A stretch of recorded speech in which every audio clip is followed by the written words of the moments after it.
In today's video, I'm going to show you how to run Photopea locally on your computer, install it as a desktop app, and use it offline so you can keep editing even without an internet connection. This is a great setup if you want a cleaner, app-like experience and a faster workflow for everyday image editing.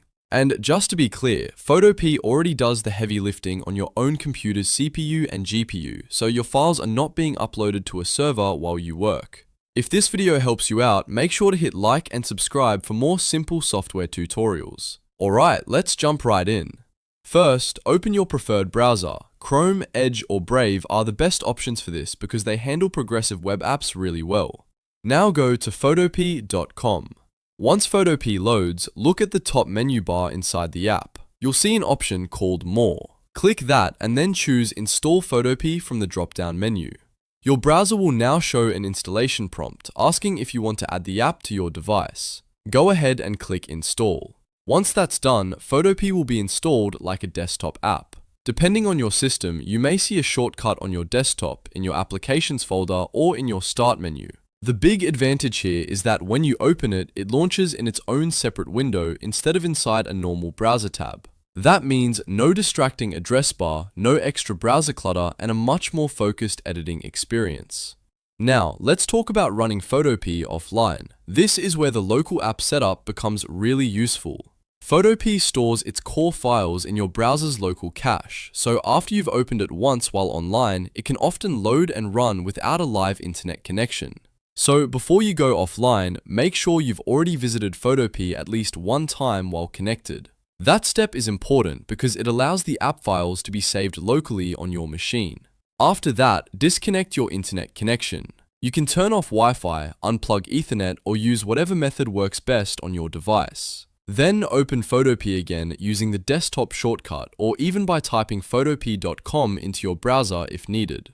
Photopea should still launch normally and you'll be able to edit your files offline.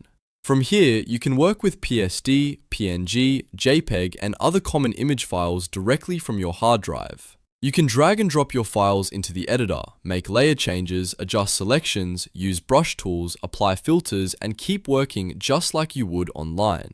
For a lot of creators and designers, this is the perfect way to turn a web app into something that feels much more like traditional software. That said, there are a few offline limitations you should know about. Core editing tools still work well locally, including layers, masks, brush engines, and filters like Liquify.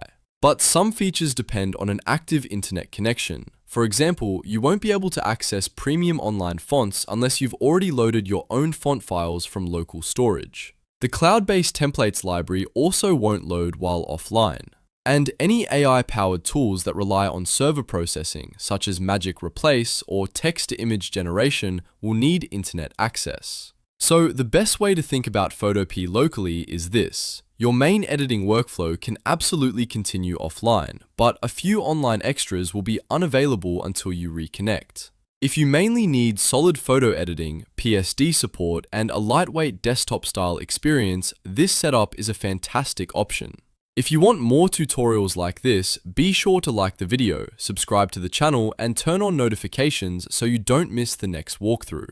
And if you found this helpful, comment below and let me know what software tutorial you want to see next. Thanks for watching, and I'll see you in the next one.